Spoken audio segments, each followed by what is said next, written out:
আসসালামু আলাইকুম প্রিয় ভাই বোনেরা, সবাই কেমন আছেন?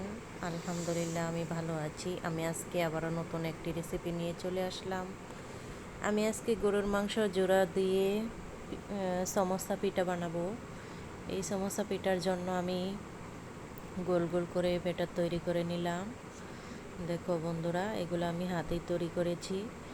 আর অল্পগুলো আমি রুটি বানিয়েও স্টিলের গ্লাস দিয়ে কেটে নিব। তো ওইভাবে বানাইলেও অনেক ভালো হয়, দুইভাবেই আমি বানাবো। তো দেখো, আস্তে আস্তে সবাই দেখো বন্ধুরা। আর আমার ভিডিওগুলো তোমাদের কাছে কেমন লাগে অবশ্যই কমেন্টে জানাবা। তো এই যে দেখো, এক এক করে আমি পিঠাগুলো বানিয়ে নিতেছি। মাংসর পুর ভিতরে ভরে পিঠাটা আস্তে আস্তে একটা পিঠা তৈরি করে নিতেছি। এই যে দেখো, এখন পিঠাটাকে আমি আঙ্গুল দিয়ে পেঁচিয়ে নিব। তো কে কে পিঠাটা পছন্দ করো অবশ্যই চলে আসবা। আমি নিজের হাতে বানিয়ে তোমাদেরকে খাওয়াবো। এই যে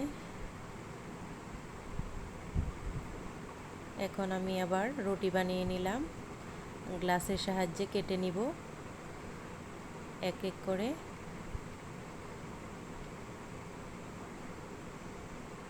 যে কেটে নিতেছি। এই যে এখন গ্লাসের সাহায্যে যেটা কেটে নিলাম এটার ভিতরেও পুর ভরে নিতেছি।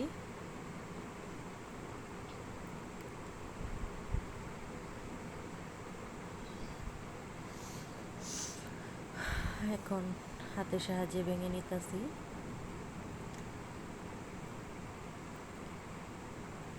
এই যে আমার অনেকগুলো পিঠা তৈরি হয়ে গেছে।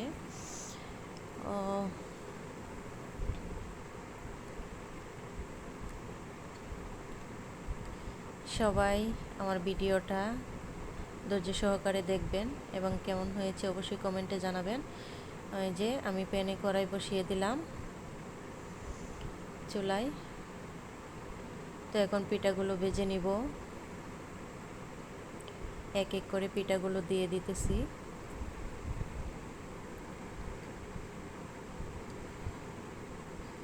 তো আমরা গ্রামের মানুষ, গ্রামীণ রান্নাবান্না আপনাদের কাছে কেমন লাগে অবশ্যই কমেন্টে জানাবেন প্রিয় ভাই বোনেরা। সবাই একটু লাইক কমেন্ট শেয়ার করে দিবেন ভিডিওটা। ওই যে আমি পিঠাগুলো ভেজে নিতেছি। এক পাশ হলে অপর পিঠ একটু উল্টিয়ে নিব।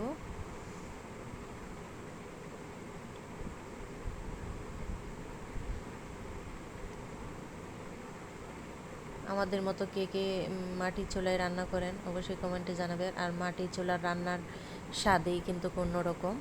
আমরা সবসময় মাটির চুলায় রান্না বান্না করি। মাটির চুলার রান্না করাই আলাদা একটা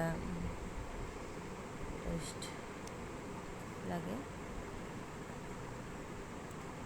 তো আমার পিঠাগুলো হয়ে গেছে, এখন উঠিয়ে নামিয়ে নিতেছি।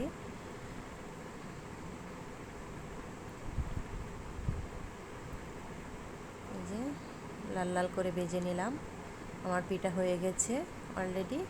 তো আজকের ভিডিওটা এই পর্যন্তই। আল্লাহ হাফেজ।